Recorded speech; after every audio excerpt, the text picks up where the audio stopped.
Alors on commence avec une petite AV3, début années 50, donc très vieille mob. Donc quand les premiers modèles sont sortis, c'était en prise directe.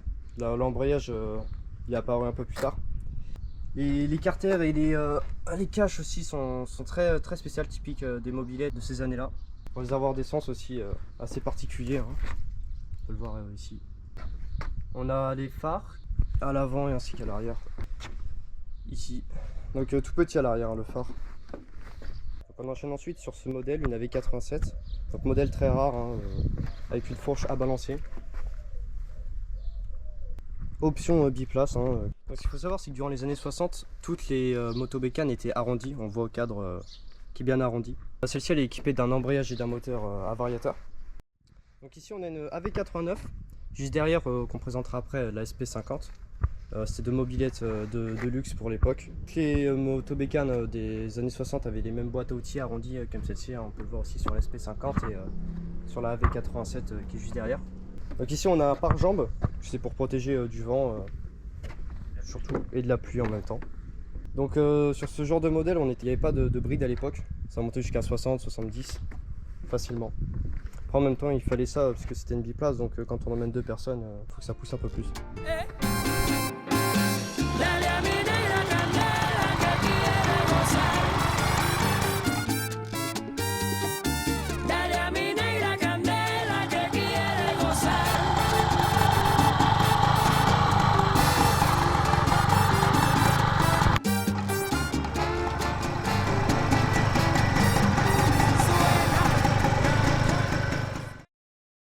La SP50, on est sur à peu près les mêmes lignes, toujours arrondies pour les années 60, toujours débridées pareil. Les rétroviseurs qui étaient en option, on peut le voir juste ici. Donc là on a un bouchon qui est un peu particulier, un bouchon motaz, il faut lever pour voir le plein. Et on trouve aussi des petits stickers des années 60. Je sais pas si vous faites la différence, mais là sur la UK65, on a un tout petit plateau. Et là à côté, il est deux fois plus gros. Donc c'est la même chose pour la SP50. La SP50 qui est un modèle sportif, on le voit à sa position de conduite. Là je vais vous présenter un peu les deux en même temps, c'est deux AU65. Donc la première qui est juste devant moi, elle est des débuts des années 60. On voit, elle a bien le phare rond. Celle-ci est début des années 70 avec le phare carré. Donc sur ces deux modèles, on a des moteurs à embrayage sans variateur, donc, qui ont justement une plus petite couronne pour pouvoir tirer un peu plus long. Particulièrement sur ce modèle là, on a le pot là qui est vachement rallongé, donc ça c'est une option aussi d'époque. On voit qu'il est pris sur l'autre pot par une rallonge.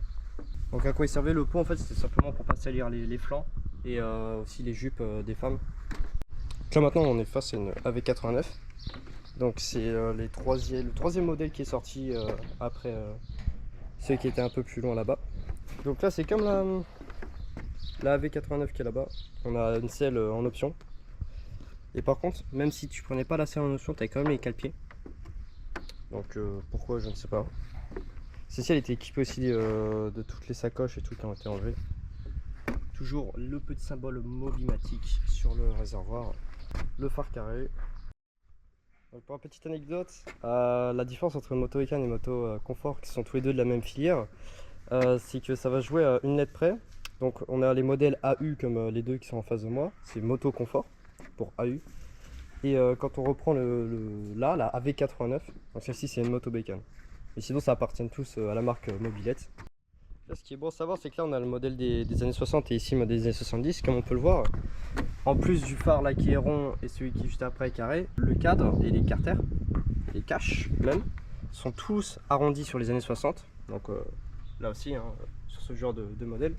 Et par contre sur les années 70, on voit que là directement, c'est beaucoup plus carré. On a des coupes beaucoup plus carrées, même là on est arrondi en dessous de la selle. Alors que, enfin on est plat pardon. Et là on voit bien que c'est creusé. Donc voilà, c'est la particularité des années 70, ils mettent en place des phares carrés. Maintenant on arrive sur une spéciale 98, toujours dans les années 70. Donc on y retrouve un pot assez long. D'option, le support de sacoche. Donc là il n'y a plus les sacoches sur ce modèle.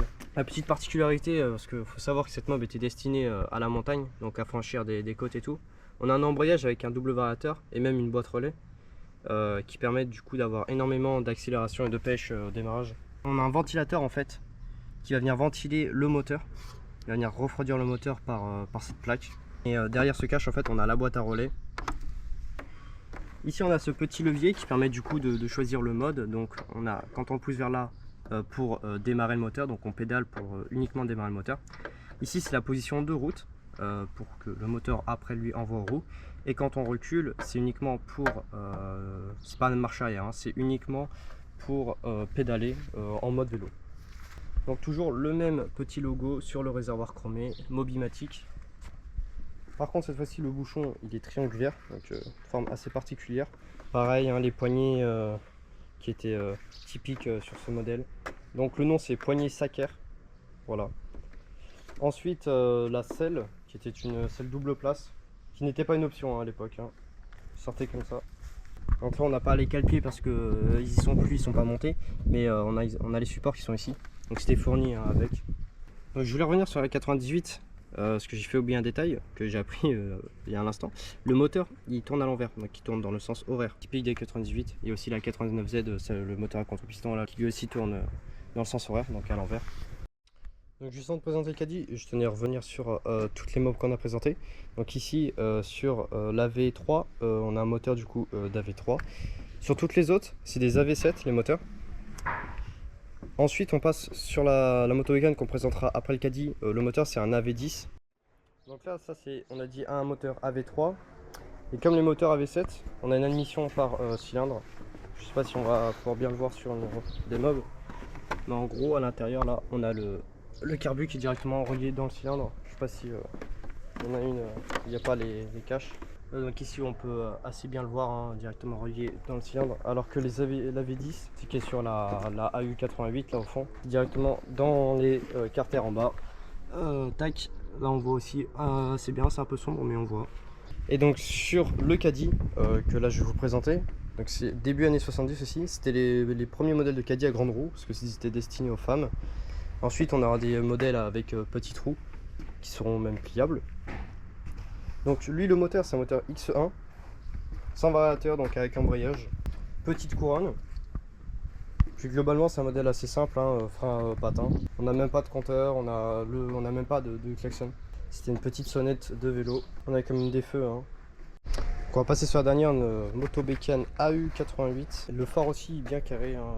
Le pot. De toute façon là c'est des moteurs quand même assez différents. On est sur des AV10. Toutes celles que je vous ai montrées c'était des AV7 et AV3. Les sacoches aussi qui sont d'origine en option. Donc là on avait un compteur avec kilométrage et vitesse. Le même rétro que sur la 105 d'ailleurs pour ceux qui se souviennent. On a aussi une double selle donc comme les autres, d'option. Sauf que là il n'y a pas de cale-pied, les cale-pieds sont en option aussi. Donc, tu peux prendre la selle mais pas les cale-pieds. Alors pourquoi pas, mais voilà, tu as les jambes qui prennent l'air. Et toujours la même petite boîte à outils, hein, toujours là. Et donc en parlant de ce modèle, c'est aussi le premier à être sorti avec un modèle électronique. Tous les autres sont à rupteur.